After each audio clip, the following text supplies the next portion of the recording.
Morning, guys. It's your commissioner. It's August 28th. It's early. It's 8:17.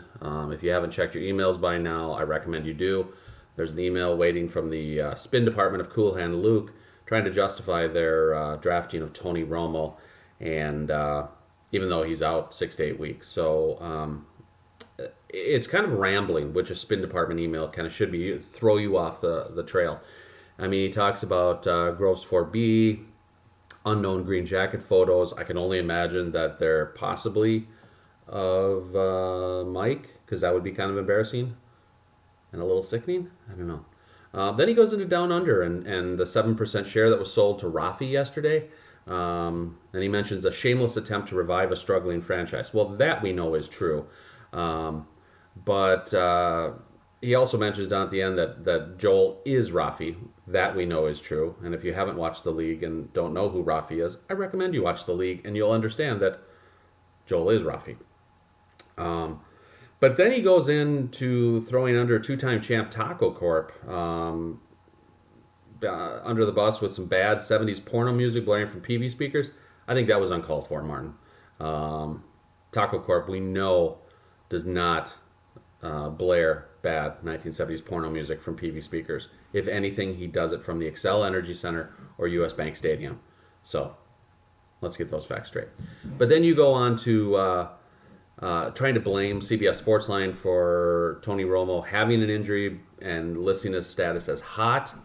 But you should have done your research and known that he was out, and you went and drafted him anyways. And in fact, I think you texted me and said that immediately afterwards, your son, Cooper, even said that Tony Romo was injured. So I'm surprised you didn't throw Cooper under the bus a little bit on that one. So I don't think that CBS Sportsline is going to do anything. This is your job for picking out information. I knew Tony Romo was injured. We've known that for like 24 hours. So I'm sorry, but this ranks kind of up there with the original Bob Conan in the very first draft at St. Scholastica, drafting a kicker in the first round.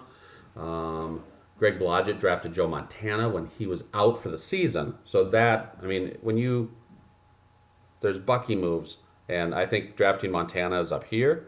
Tony Romo is kind of like right here. It's close. Drafting a kicker, yeah, it's probably way up there anyways. But I've never given away a preseason, actually pre-draft finishing Bucky of the week, but I felt justified in doing that. So I've got three people here. Dawson, I noticed you changed your team to Legacy.